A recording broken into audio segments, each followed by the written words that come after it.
So be proud of it.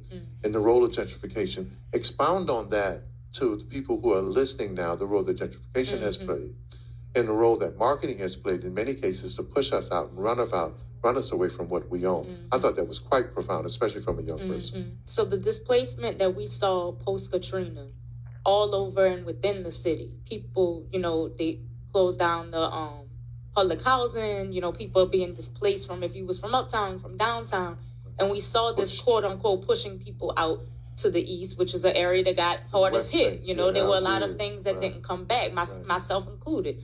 And so in doing that, you then also had people who might have been like historic residents of the East moving to other places, as you mentioned. But when you see displacement take place across the city, the fact that we still have the East is something that we should be very intentional about how we protect and preserve that. Because, like I said, when I grew up in the East, you didn't have to leave unless you wanted to leave.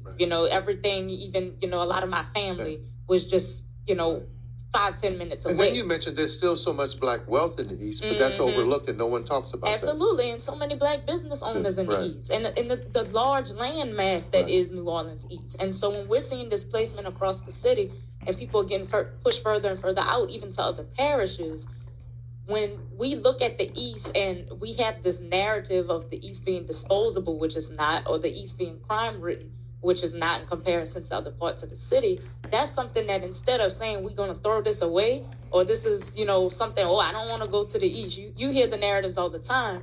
This is something that we got to pull in and say, our neighborhoods are being gentrified citywide.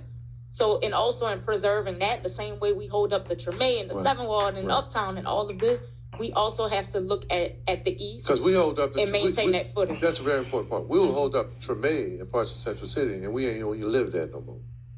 Yeah, and we see the changes in these neighborhoods, and it's important to hold on to them as much as it's important to hold on to the East. So what is Black Trivia Night?